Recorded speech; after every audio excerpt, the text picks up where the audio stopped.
Ce podcast a vu le jour grâce au soutien de la Fondation Non-Violence 21, de l'IRNC, l'Institut pour la résolution non-violente des conflits, et du CENAC, le Centre pour l'action non-violente. Toutes ces ONG, aux moyens fort modestes, luttent au quotidien pour faire connaître et vivre la non-violence. Je vous invite à les découvrir et à leur donner plus de moyens si vous le souhaitez. C'est d'abord une écologie de l'être humain, la non-violence. Ma lutte va être à travers la parole. Si tu mets la graine de violence, tu la retrouveras en face. Ne jamais obéir. Urgence climatique, justice sociale. D'abord dénoncer le système. Mobilisation citoyenne. On ne peut pas être dans la violence et l'humanisme à la fois.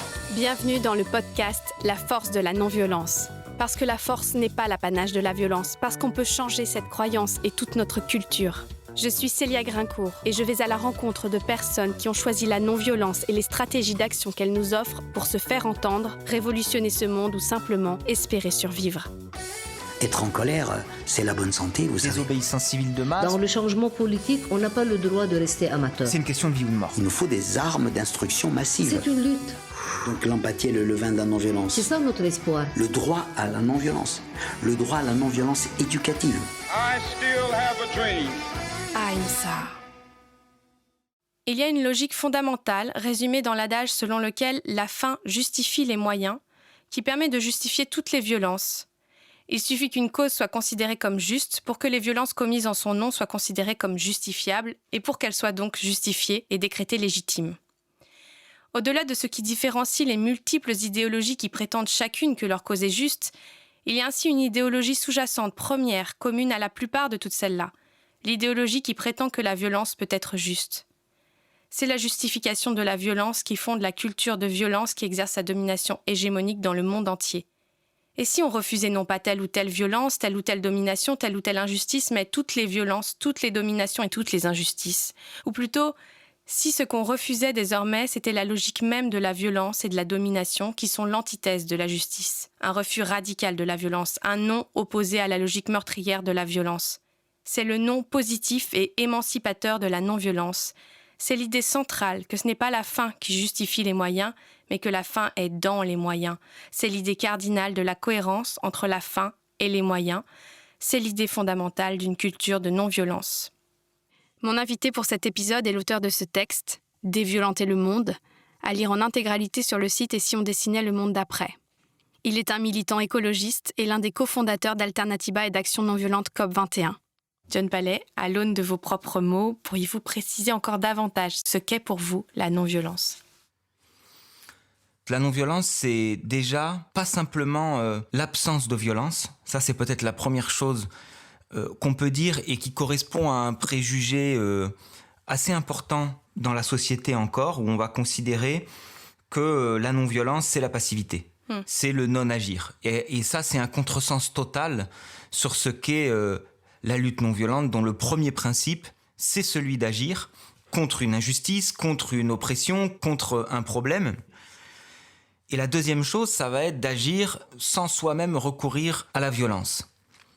Mais après, vont s'ouvrir beaucoup de questions, tant morales que pratiques, sur la manière dont ça s'applique. Parce que nous-mêmes, en agissant sans violence, on va quand même être confrontés à la violence de l'adversaire, assez souvent.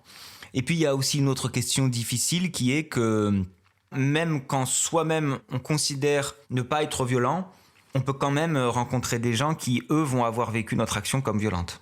Et comment on en vient à vouloir déviolenter le monde ? Là, dans ce texte, je vais jusqu'à parler de la culture de la non-violence et je considère que le problème fondamental est celui de la violence parce que, à mes yeux, toute injustice est une forme de violence.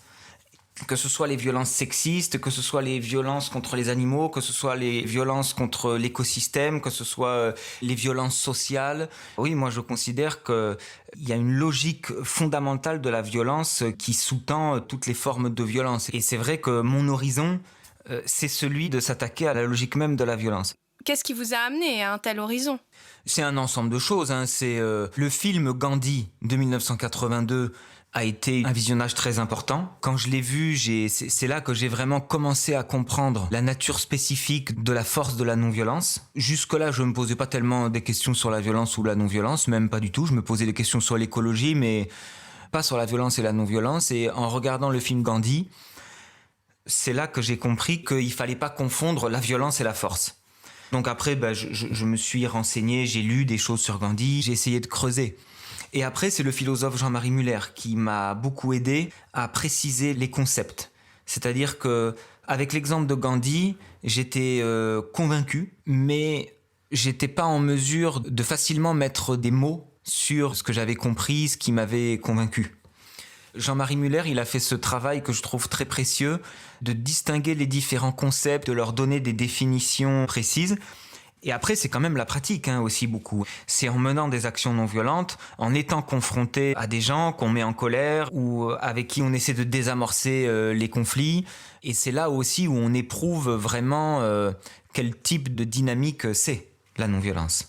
Pour pas que ça devienne des conceptions hors sol, parce que je comprends un peu quand même aussi ce qu'on reproche au courant non-violent, d'être dans un monde idéal et de considérer que la violence c'est mal, donc il faut pas être violent, alors qu'on voit bien que dans le monde, il y a plein de violences.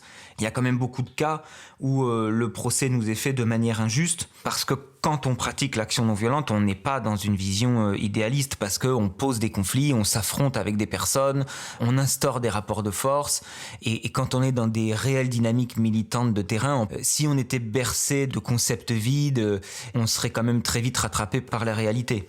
Justement, quand a commencé votre militantisme ? J'ai commencé à militer en 2006 avec Greenpeace, un moment où je supportais encore un petit peu moins la conscience qu'on détruisait la nature, la biodiversité, qu'on détruisait les conditions de vie sur Terre. J'ai toujours été très choqué par la violence envers les animaux, d'une part, par la destruction des espaces naturels. Moi, j'ai grandi à la campagne et ça m'a toujours dérangé quand on s'attaque à la vie, en fait. Alors après, bien sûr, de temps en temps, il faut quand même couper des arbres, il faut quand même... mais ça n'a jamais été anodin pour moi. J'ai toujours senti qu'il fallait le faire avec mesure, qu'il fallait se mettre des garde-fous. Et j'ai très vite estimé qu'il n'y avait pas ces garde-fous et que c'était plutôt une logique destructrice. Et après, grandissant dans les années 80... il y avait déjà des signaux extrêmement clairs qu'on dépassait les limites. À l'époque, on entendait beaucoup parler de la déforestation en Amazonie, du trou de la couche d'ozone. Et donc tout ça a travaillé pendant des années et des années. Et puis un jour, c'était trop difficile à supporter et j'ai décidé que c'était le moment de m'engager. Assez tardivement d'ailleurs, parce qu'en 2006, j'ai déjà 27 ans. J'habite à Bordeaux à ce moment-là et il y a un groupe local de Greenpeace à Bordeaux. Et puis pour moi, Greenpeace... ça incarne un type d'action qui répondait vraiment aux besoins que j'avais, c'est-à-dire le besoin d'agir physiquement et directement pour dire stop. Ce qui compte pour moi, c'est cette forme de radicalité qui consiste à intervenir soi-même, à avoir comme point de référence ce qui me paraît être juste, urgent, et non pas ce qui me paraît être conforme aux règles. Puisque j'ai déjà la conscience que les règles actuelles sont dysfonctionnelles ou insuffisantes. Et là où j'ai un peu de la chance dans mon parcours, c'est que je vais rejoindre Greenpeace en même temps que je vois le film de Gandhi, ce qui pour le coup est un hasard. Et chez Greenpeace, c'est extrêmement important, la non-violence. Donc ça va être une école pour vous en quelque sorte. Qu'est-ce que vous avez appris particulièrement là-bas ? La non-violence, c'est souvent une question de synthèse un peu improbable.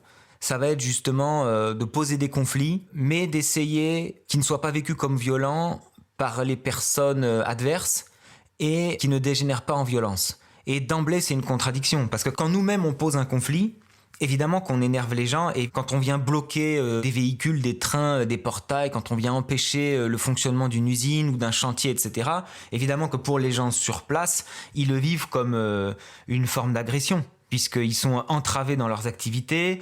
La plupart du temps, ils commencent par le prendre personnellement. Ils vont avoir du mal à comprendre nos motivations au premier abord, et surtout, c'est pas ça qui va les intéresser au premier abord. Donc ensuite, il y a immédiatement tout un travail à faire de dialogue, d'explication, et qu'on arrive à établir un minimum de respect mutuel, même si on n'est pas d'accord. Là, je pense que c'est la logique de la non-violence qui l'emporte.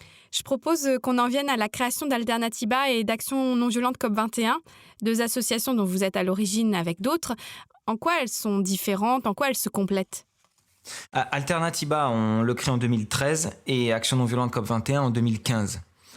2009-2010, c'est la création de BC, qui est un mouvement écologiste basque qui naît dans la dynamique de mobilisation du sommet de Copenhague en 2009.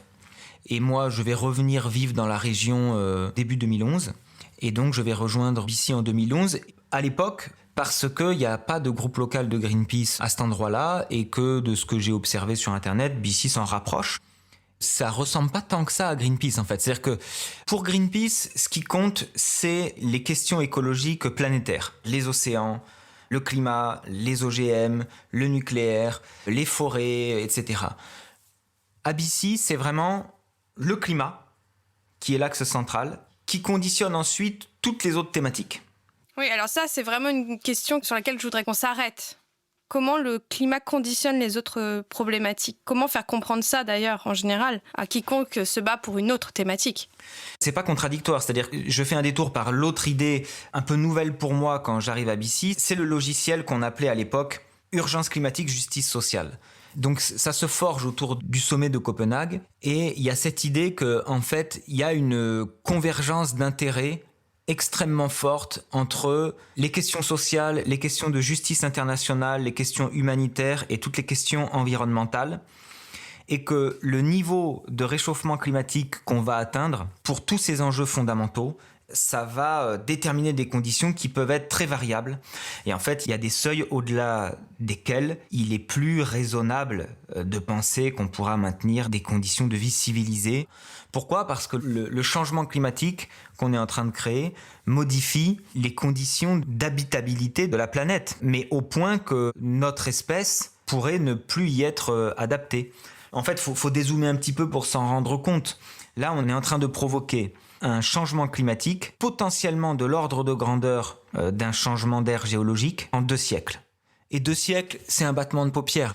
En fait, c'est extrêmement récent qu'on soit sédentaire et qu'on fasse de l'élevage, de l'agriculture et qu'on vive dans des villes, sans parler de la révolution industrielle. Or, ces conditions de vie-là, elles sont complètement dépendantes du type de climat dans lequel on vit. Et ce type de climat, on est en train de le changer.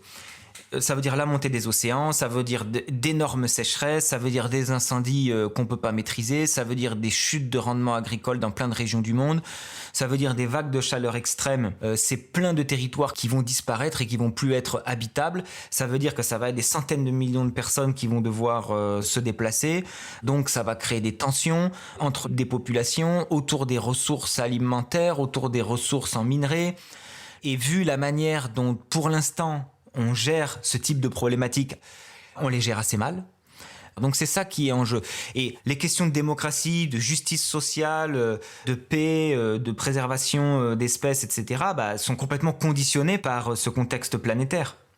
Par exemple, le 18 juillet dernier, Alternativa a co-organisé une manifestation avec le comité La Vérité pour Adama contre les violences policières, contre le racisme systémique. Ils appelaient ça la réunion de la génération climat et de la génération Adama sous le slogan « On veut respirer » dans les quartiers. J'ai pu voir que ça crée quelques divisions chez vos sympathisants. Néanmoins, est-ce que ce genre d'initiative, c'est une perspective pour vous ?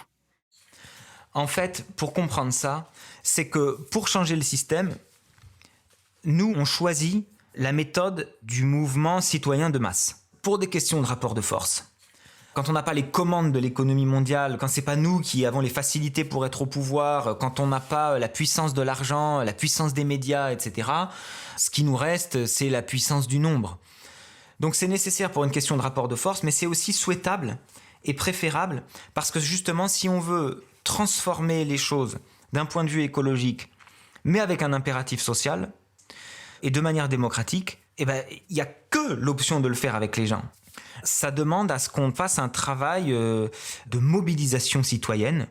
Et ça prend plein de formes différentes. Par exemple, quand on co-organise une marche avec le comité Adama, ce qui est intéressant, c'est de créer des passerelles avec des secteurs de la population qui sont confrontés à d'autres difficultés, par exemple, que quand on organise une marche pour le climat. Ça a été beaucoup critiqué aussi dans le milieu militant, que c'était une sociologie trop homogène, des bobos blancs, privilégiés, etc. C'est vrai qu'on a touché certaines sociologies, et pas toutes. Et donc, ce travail doit être complété par d'autres types de mobilisation, mais quand on organisait des villages des alternatives, on touchait une sociologie un petit peu différente aussi. Quand on fait des actions de désobéissance civile de masse, on touche encore une sociologie un petit peu différente. Un mouvement populaire, il doit aussi être audible des gens qui vivent à la campagne, par exemple, dans les milieux ruraux, où c'est encore d'autres difficultés. Et là, on va retrouver, par exemple, beaucoup plus l'origine du mouvement des Gilets jaunes, où au départ, c'est un mouvement rural.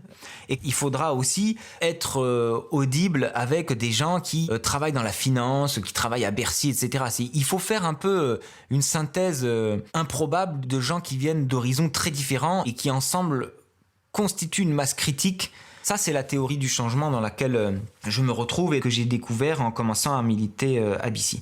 Alternativa, c'est né. On a commencé à y réfléchir en 2012 à BC parce que à Copenhague, on s'était mobilisé pour obtenir un accord politique satisfaisant de la COP 15. Ça a quand même été une énorme déception parce que non seulement il n'y a pas eu d'accord, mais il y a vraiment eu pas grand-chose, quoi. Il y a eu une énorme dynamique jusqu'à Copenhague et ensuite il y a eu un reflux. Et ce qui nous inquiétait, c'était de se dire il n'y a pas de stratégie globale pour le climat et donc nous, on milite sur notre territoire, on fait la partie locale chez nous, mais ça va servir à rien parce que si on relève pas ce défi au niveau global, ça nous aura fait une belle jambe de travailler un territoire résilient au Pays Basque parce que l'océan montera de la même manière au Pays Basque qu'ailleurs. Et donc ce qu'on s'est dit, qu'est-ce qui nous empêche de mobiliser sur le climat ? Il y a plusieurs choses. D'abord, c'est difficile à comprendre. Surtout en 2012, ces histoires de 2 degrés, pas 2 degrés, etc. La plupart des gens imaginaient qu'il allait faire 2 degrés de plus, donc ça leur faisait pas peur. Et quand on arrivait à l'expliquer, dans beaucoup de cas, ça créait un effet de sidération chez les gens qui était contre-productif. Parce que c'est planétaire, donc tu penses que voilà, ce que tu vas faire va être complètement dérisoire, donc ça sert à rien. Et Alternativa, ça vient de ce diagnostic-là, c'est-à-dire on prend à contre-pied ces difficultés-là. Et on organise un grand village des alternatives avec des expositions, des stands, des démonstrations, des ateliers, etc. Et ça remplit tout le centre-ville. Ça permet aux gens d'aborder le climat sous l'angle concret, sous un angle positif. Et ça a marché. Ça a cassé un effet de résignation. Ensuite, d'autres militants ont organisé dans leur propre territoire un village des alternatives. Et ça a été le point de départ d'Alternativa. C'est ça son ADN.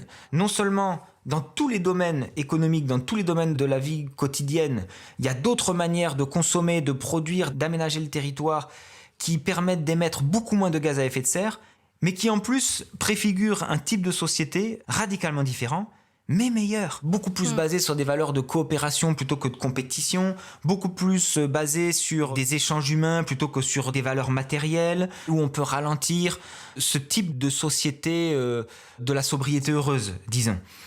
Et donc ça va se développer ensuite jusqu'à la COP21 et après. Et pour nous, à BC, si pendant qu'on construit le type de société dans lequel on veut vivre, il y a des forces colossales qui détruisent les conditions d'habitabilité de la planète, ça va pas marcher. À la fin, on va être balayé par le dérèglement climatique. Donc il faut arriver à s'opposer à cette machine climaticide, donc aux lois, aux multinationales, aux grands projets inutiles. Et en fait, au départ, on avait le débat dans Alternativa de faire des actions de désobéissance civile, mais c'est un débat qui a pris du temps parce que c'était vécu comme une contradiction par beaucoup de gens qui étaient venus pour le message positif d'Alternativa et qui ne pouvaient pas imaginer que puissent coexister dans une même démarche un message positif et un message qui allait être dans l'opposition. Donc on crée un second mouvement, Action non violente COP21, en 2015, dans l'idée de faire des actions de désobéissance civile pendant la COP21, parce que ce qu'on craint, c'est que les dirigeantes et les dirigeants politiques s'applaudissent, s'auto-congratulent en disant « c'est merveilleux, c'est historique, on a réussi à faire un accord », et passer au second plan le fait qu'il ne soit pas juridiquement contraignant parce que pour le commun des mortels, ils ne vont pas aller regarder les détails. Et donc les gens vont croire que le problème est réglé en quelque sorte, donc vont se déresponsabiliser du problème et laisser ça aux politiques. Et ça, ce serait le véritable échec. Donc on a besoin de montrer qu'il se passe quelque chose d'anormal. Et notre idée, c'est de faire plein d'actions de désobéissance civile. C'est pour ça aussi que c'est très important que ce soit non violent, parce que si c'est des affrontements violents, le fait que des gens se fassent arrêter, les gens vont se dire bah oui, il y a des gens qui sont violents, donc ils se font arrêter, point final. Par contre, si c'est des gens à visage découvert qui assument leurs actes et qui se font arrêter et qui vont en prison parce qu'ils dénoncent un accord, là ça interpelle les gens différemment. Et comme Alternativa, le débat va trop lentement et qu'on ne peut pas préparer ce type de truc, on développe ANV COP21 pour ça. Et plus tard, en fait, on va fusionner les deux mouvements parce qu'en réalité, les deux vont ensemble. C'est ce qu'on appelle, nous, les deux jambes de l'opposition et de la résistance et de la proposition et des alternatives. Et pour nous, il faut marcher sur ces deux jambes-là. Et à la COP21, en réalité, rien ne va se passer comme prévu puisque un mois avant, il y a les attentats du Bataclan, des terrasses, etc. Il y a l'état d'urgence, l'interdiction des manifestations. Donc on est dans des conditions de mobilisation très très perturbées, donc on va faire des choses, mais en tout cas on n'est pas dans un scénario de grande action de désobéissance civile avec plein d'arrestations, etc. Les critères de non-violence d'ANV COP21 sont communiqués publiquement. Pas d'agression physique de la part des participants, ne pas porter atteinte à l'intégrité physique des personnes, ne pas répondre à la violence par la violence, pas de violence psychologique, pas d'agression verbale, d'agression non verbale, de regard provocateur, de gestes insultants ni d'incitation à la violence, pas de dégradation matérielle qui ne soit décidée collectivement à l'avance et assumée publiquement, participation aux actions à visage découvert. Alors, j'imagine que la plupart des militants qui viennent pour le climat, mais comment on arrive à mobiliser en nombre sur cette non-violence radicale, sur des principes que peu de gens sont habitués à utiliser dans la vie ? Il faut s'y préparer. Quand quelqu'un subit la violence, son réflexe le plus évident, c'est de répondre par une contre-violence. C'est logique, c'est compréhensible et c'est même souhaitable dans beaucoup de cas. Dans la condition de la légitime défense, de l'autodéfense, etc., moi je ne prône pas spécialement la non-violence. Ça dépend des conditions. Quand elle est possible, elle est toujours préférable. Mais quand on est pris au dépourvu, heureusement que là, notre premier réflexe est qu'on se défende. Mais l'action politique, c'est complètement autre chose. Elle se prémédite, elle se calcule, elle se réfléchit. Justement, est-ce que vous pourriez exposer dans les grandes lignes un processus de réflexion puis de mise en œuvre d'une action non violente ? Je pense notamment à ce sommet pétrolier à Pau dont vous avez organisé le blocage. C'est un sommet qui regroupe les plus grandes multinationales du pétrole, Shell, Total, Exxon, BP, etc. 4 mois après la COP21, dans le même pays où on a signé l'accord pour le climat, après que tout le monde ait dit que c'était une question de vie ou de mort, les plus grandes multinationales du pétrole se retrouvent pour dire comment on va forer encore plus et exploiter encore plus d'énergie fossile. Donc nous, on a annoncé à l'avance qu'on bloquerait ce sommet. Il devait durer 3 jours, ce sommet. Et on a annoncé à l'avance qu'on le bloquerait de manière non violente et déterminée. Donc on savait qu'on serait attendu. Et on savait qu'il serait protégé par des barrières, des policiers, etc. Et donc le jour J, donc c'est un palais des congrès à Pau, dans lequel était organisé ce sommet, et tout le parc était entouré de grandes barrières, et avec des policiers en tenue anti-émeute. Et nous, ce qu'on avait prévu, c'était de renverser les barrières et de repousser les lignes des forces de l'ordre avec des boucliers en mousse pour pouvoir accéder aux portes et les bloquer. Donc on avait déjà acté confrontation physique, mais utilisant des boucliers en mousse, on risquait pas de blesser les policiers, premièrement, et eux-mêmes n'allaient pas craindre pour leur sécurité. Et c'est ce qu'on a fait. On a renversé les barrières, on a repoussé les policiers. Donc les policiers, non pas parce qu'ils étaient agressés physiquement d'un point de vue violent, mais parce qu'ils étaient débordés. Ils nous ont matraqués, utilisé les gaz lacrymogènes, etc. Mais on le savait. Donc on s'y était préparé. Alors comment on fait ? Déjà, il faut être d'accord. On a fait passer des entretiens avec tous les activistes. Et pour chacun d'eux, on leur a demandé « Est-ce que tu es prêt à prendre des coups de matraque ou pas ? Est-ce que tu es prêt à être gazé ou pas ? Est-ce que tu es prêt à être arrêté ou pas ? Est-ce que tu es prêt à passer en procès ou pas ?» Et en fonction de ce à quoi étaient prêts les gens, on a proposé des rôles différents. Mais c'est sûr qu'il faut être d'accord avec le principe ensuite de ne pas répondre par la violence. Mais quand ton objectif, c'est d'interpeller l'opinion publique, quand ton objectif, en fait, c'est le message, c'est plus facile de ne pas répondre à la violence par la violence. Notre slogan, c'était « La police, doucement, on fait ça pour vos enfants ». Et même ensuite, quand on s'était fait frapper, gazer et qu'on avait réussi à atteindre les portes, ça peut paraître surréaliste, mais il y a eu des moments où on a pu discuter avec les policiers. Avec des gens qui étaient bloqués, les policiers qui se réorganisaient, qui remettaient les barrières un peu comme ils pouvaient, etc. Et certains policiers qui étaient postés pour nous surveiller, il y avait certains activistes qui allaient parler avec eux, qui allaient leur expliquer le sens de notre action, parce que notre objectif, c'est que notre action soit comprise. Et même avec les pétroliers, les congressistes, on les bloquait, mais on les bloque pas pour les insulter. On discute avec eux et on essaie de comprendre, on leur pose la question. Mais vous, dans quel état d'esprit vous venez ? Comment vous imaginez qu'on va se sortir de cette situation si on continue d'exploiter toujours autant de pétrole ? Et c'est vrai qu'il y a des gens qui nous ont dit vous avez raison. Alors souvent, il y a moi j'y peux rien, de toute façon on n'y peut rien, ou des choses comme ça.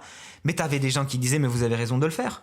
Parce que l'objectif, c'est de faire passer le message. Et si tu penses que tu peux convaincre les gens, tu comprends tout de suite que la violence va être contre-productive. Tu rallies pas quelqu'un à ta cause, tu le rapproches pas de toi en le frappant. Par contre, s'il te frappe et que toi tu ne le frappes pas, mais que tu essaies d'établir un dialogue, là, il s'ouvre des possibilités complètement différentes. À la même époque, juste après, il y a eu le mouvement Nuit debout. Et il y avait des policiers qui étaient à Pau, qui s'étaient retrouvés à Nuit debout. Alors on avait utilisé de la peinture, on se renversait sur nous pour déstabiliser les policiers pour passer, mais ce qui fait que les policiers se retrouvaient avec de la peinture sur leur équipement aussi. Et ils sont responsables de leur équipement, ils doivent le nettoyer. Et du coup, il y avait des policiers qui s'étaient retrouvés ensuite à Nuit debout, à Paris, et des activistes avaient vu qu'ils avaient de la peinture de Pau. Et qu'il n'y avait pas de haine de leur part à notre égard, alors qu'on s'était affrontés. C'est-à-dire qu'en fait, c'est paradoxal, mais alors même qu'ils nous ont frappés, une fois que c'est fait. Mais à partir de là, nous, on a pu établir un minimum de respect, on a pu leur parler, et c'est des gens qui ont pu comprendre pourquoi on faisait ça. Et ça, c'est important, parce que dans beaucoup de changements systémiques importants, l'armée, la police jouent un rôle capital. On ne peut pas espérer changer le système contre la police. Il va falloir qu'une partie significative de la police soit de notre côté, comme il va falloir quand même qu'une certaine partie de la finance soit de notre côté. Il va falloir qu'une partie de tout le monde soit de notre côté pour qu'on y arrive. Donc, si c'est ça notre état d'esprit, si c'est ça notre théorie du changement, c'est plus facile de ne pas répondre à la violence par la violence, même si c'est jamais agréable de se prendre des gaz lacrymogènes et des coups de matraque. Mais il me semblait que dans l'action non violente, il y a quand même l'idée d'un rapport de force qui se renverse. Et ça, comment on fait ?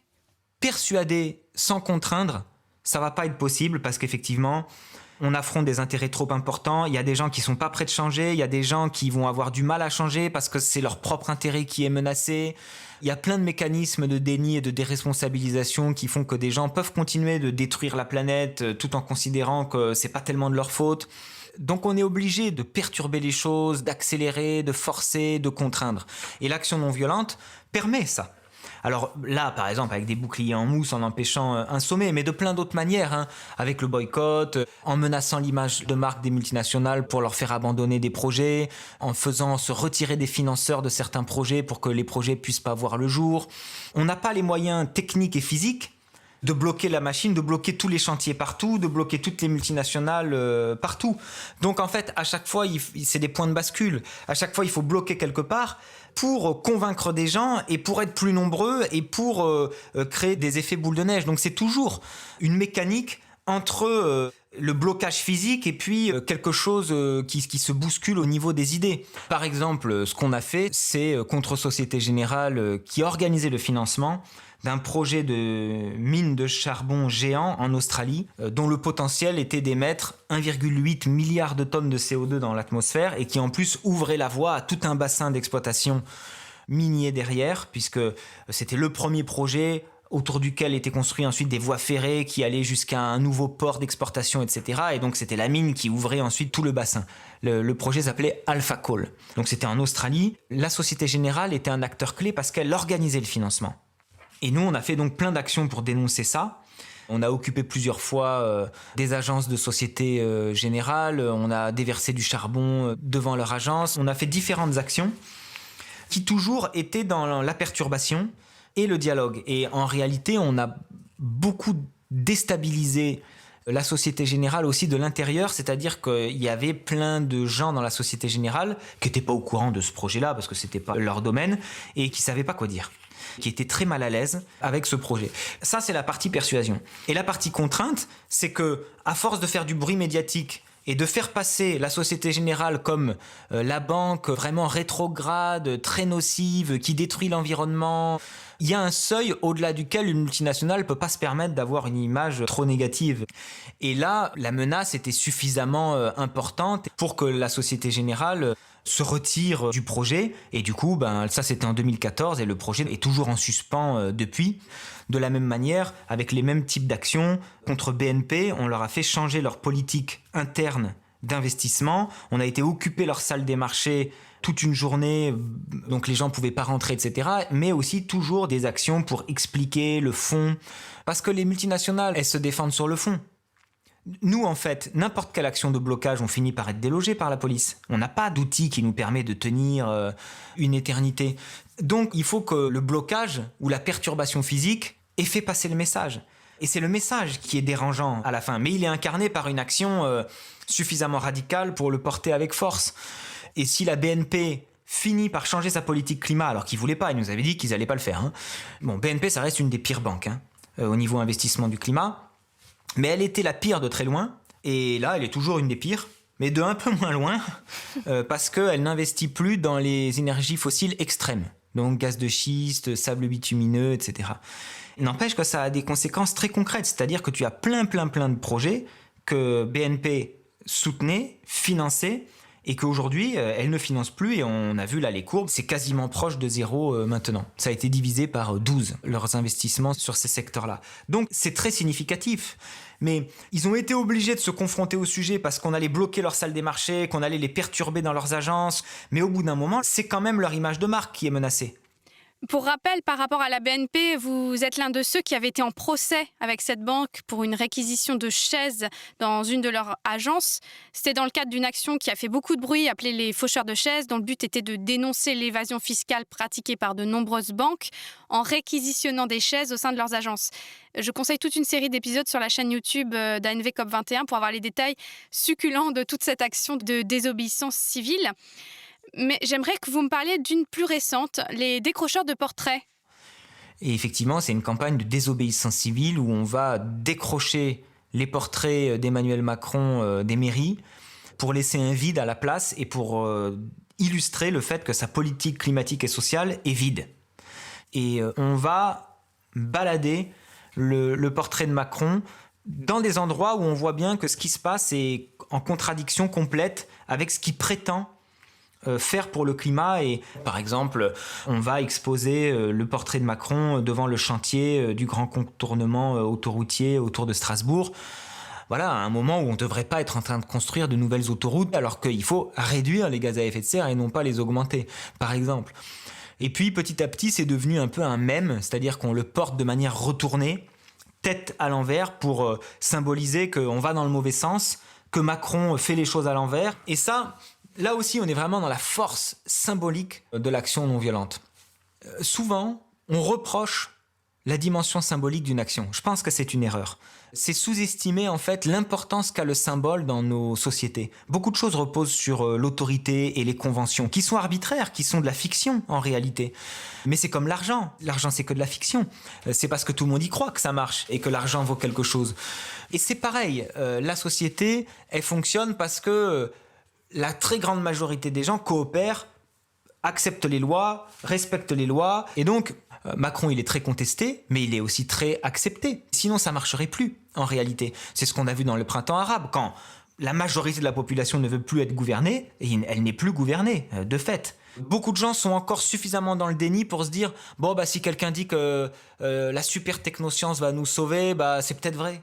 Bon, si les politiques disent que finalement, les choses vont s'arranger, c'est peut-être vrai. » Alors que c'est pas du tout le cas. C'est-à-dire que déjà, les accords de Paris sont insuffisants, mais en plus, ils sont pas respectés en France dans leur traduction législative, et en plus, on respecte pas nos propres lois. Donc, on va encore complètement dans la mauvaise direction. Et donc, quand on décroche un portrait, pour pas mal de gens, on a fait quelque chose qui était inacceptable. Mais on l'a fait à escient. C'est une manière de tirer la sonnette d'alarme. Une alarme, ça fait mal aux oreilles. Ça les a fait énormément réagir, c'est-à-dire qu'ils ont tout de suite arrêté les gens, beaucoup plus que pour les faucheurs de chaises par exemple, justement.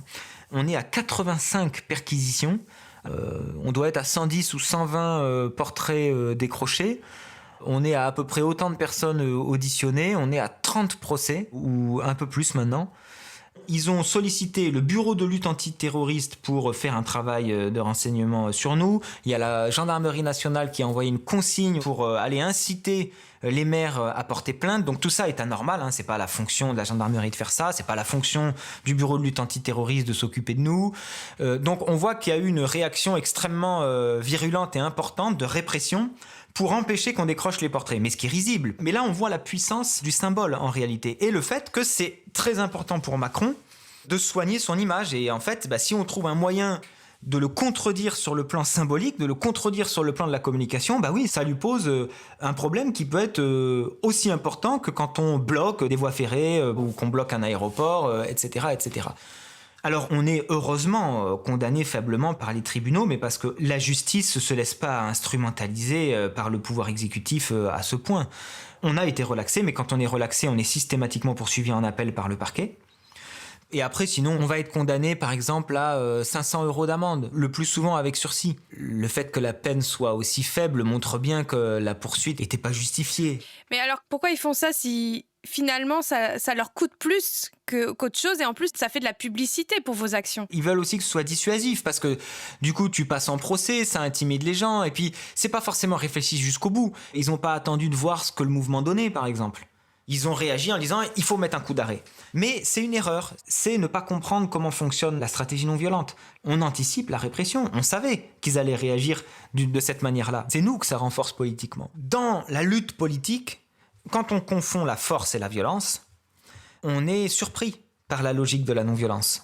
Donc ils réagissent par une forme de violence, on va dire, qui est la répression, pour nous faire peur. Ça n'a pas marché dans le sens où les gens ont surmonté leur peur. Ils ont été d'autant plus déterminés à continuer les actions et il y a d'autres gens qui se sont mis à faire les mêmes actions. Et en fait, moi, la plupart des gens que je connais, ils ont peur quand ils font des actions. Quand ils vont affronter des forces de l'ordre avec des boucliers en mousse, ils ont peur. Quand ils vont décrocher un portrait et qu'ils savent qu'ils ont de très grandes chances d'avoir un procès, ils ont peur. Mais ils le font quand même parce qu'ils pensent que c'est une action qui va faire bouger les lignes et que c'est une action qui crée du sens. Mais là où on est renforcé aussi, c'est que on pourrait être condamné plus, que ça pourrait être encore une victoire politique. José Bové, il s'est fait emprisonner.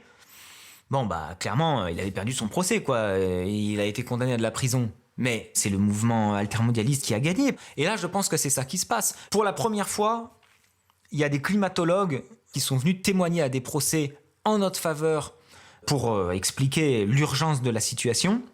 Ce qui est intéressant, c'est que ça a alimenté des discussions dans la communauté scientifique et de la même manière dans la magistrature. À partir du moment où à Lyon, on a eu en première instance une relaxe pour l'état de nécessité, c'est-à-dire que le juge a accepté que, alors qu'on menait des actions de différentes sortes pour alerter sur la situation climatique et mettre en place les alternatives, qu'on organisait des marches, etc., et que ça ne se traduisait toujours pas dans la politique du gouvernement, alors on était un peu contraint de désobéir à la loi pour se faire mieux entendre. L'état de nécessité. Eh bien ça a déclenché énormément de débats dans la magistrature. Du coup, ça a étendu le débat sur l'urgence climatique. On fait progresser cette question. Le débat de société, en fait, toute la difficulté, c'est qu'il faut avoir un débat de société dans des conditions d'urgence et sur des questions qu'on ne peut pas résoudre vite, mais qu'il faut résoudre vite. Et c'est ça qui est difficile. Donc la désobéissance civile, en interpellant d'abord les gens qui se sentaient très républicains et qui ont été choqués par le fait qu'on décrochait un portrait, en interpellant les scientifiques, en interpellant des artistes parce qu'on leur demandait de venir nous soutenir au procès, en interpellant la magistrature parce qu'à un moment il y a eu une relaxe, etc. On fait vivre cette question. On la fait se diffuser un peu partout. Il faut rendre cette question transversale, omniprésente, qu'elle se pose de toutes les manières possibles, dans tous les angles possibles, et que quel que soit notre sujet, notre point d'observation, on ne puisse pas échapper à cette question parce qu'elle nous concerne tous et toutes. C'est les conditions d'habitabilité de la planète, donc il ne peut pas y avoir quelque chose de plus commun que ça et d'universel que ça à l'humanité. Et c'est faire le pari de la démocratie. Et j'avoue, c'est un pari audacieux. Relever le défi climatique avec un impératif de justice sociale, tout en faisant progresser la démocratie, c'est beaucoup demandé. Mais quand on y réfléchit, il n'y a que ce pari qui a du sens. Parce que sinon quoi ? L'écologie, de manière injuste, socialement, l'écologie dans une dictature verte. Mais qui veut militer pour ça ? Pas moi. Et peut-être qu'en plus ces courants arriveront, mais raison de plus pour nous pour renforcer ce logiciel politique-là. Mais pour ça, on a besoin d'utiliser des moyens appropriés qui ouvrent différentes portes d'engagement, qui fait que les personnes, dans leur diversité, dans leurs différences, peuvent participer à un mouvement commun. Et ça, c'est une grande force de la stratégie de lutte non violente, c'est qu'il y a plein de formes d'engagement différentes et qui permet, et ça c'est ce qu'on disait au début, de mettre en cohérence la fin et les moyens. Merci John Palais. On se quitte avec votre interprétation d'une chanson de Bob Marley, Natural Mystic, où vous êtes accompagné de Flo Chachour à la guitare. There's a natural mystic blowing through the air. If you listen carefully now, you will hear. There's This could be the first trumpet, might as well be the last. Many more will have to suffer, many more will have to die. Don't ask me why. Si vous avez apprécié ce moment passé ensemble, partagez-le, commentez-le, mettez beaucoup d'étoiles. Vous contribuerez ainsi à diffuser la culture de non-violence. Pour aller plus loin, rendez-vous sur force-nonviolence.fr ou sur les sites de mes partenaires Non-Violence 21, l'IRNC et le CENAC. Vous pouvez vous abonner à la revue Alternative Non-Violente, chercher l'association, le domaine, le mouvement qui vous parle, vous former et mettre en pratique la non-violence dans votre quotidien et dans vos combats pour plus de justice dans ce monde. C'est tout ce à quoi j'aspire en créant cette émission. Je réponds avec joie sur les réseaux sociaux et la chaîne YouTube La Force de la Non-Violence. À très bientôt. Ahimsa. There's a natural mystic blowing through the air. Can't keep them down. If you listen carefully now, you will hear. Hey, it's such a natural mystic blowing through the air. Such a natural mystic blowing through the air. Such a natural mystic blowing through the air. Such a natural mystic blowing through the air. This could be the first trumpet, might as well be the last. Many more will have to suffer, many more will have to die. Don't ask me why. There's a natural mystic blowing through the air. Can't keep them down. If you listen carefully now, you will hear. Hey, it's such a natural mystic blowing through the air. Such a natural mystic blowing through the air. Such a natural mystic blowing through the air. Such a natural mystic blowing through the air.